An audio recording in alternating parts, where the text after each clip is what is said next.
Krāpnieki ir atraduši jaunu veidu, kā izzagt cilvēkiem naudu. Esi uzmanīgs. Šodien marketplace'ā bija ielikusi otras slidas. Vienas mēs pārdevām, otras vēl ir pieejamas. Man atrakstīvā prece ir pieejama. Es saku, jā, ka mums ir 2 vienādi pāri, bet viens pārdevām, otrs vēl ir. Nu, redz, kā mēs te skaisti visu sarunājām, viss ir baigi forši. Un tad man uzrakst, vai varēšu atsūtīt citu pilsētu, un man atsūta šādu omnibus ziņu, kurā, respektīvi, rakstīts būtu lieliski, ja jūs varētu nosūtīt šodien. Es aizpildīju visus savus datus.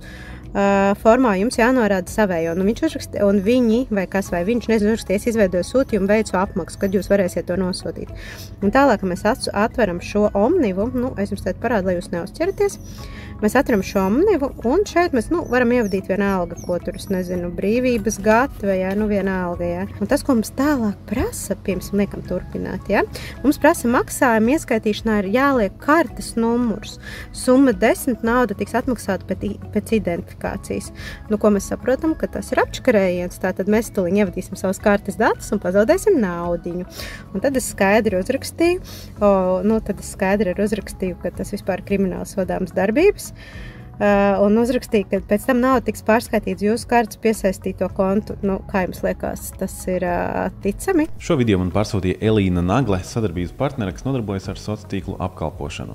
Un šeit savukārt ir Ģertrūda Lielmane, tas ir krāpnieku profils. Mēs redzam, ka šeit nekas nav redzams, visu ir noslēpuši viņi, un profila bilde ir vienkārši ģimene ielikta, attiecīgi, lai raisītu šo uzticību.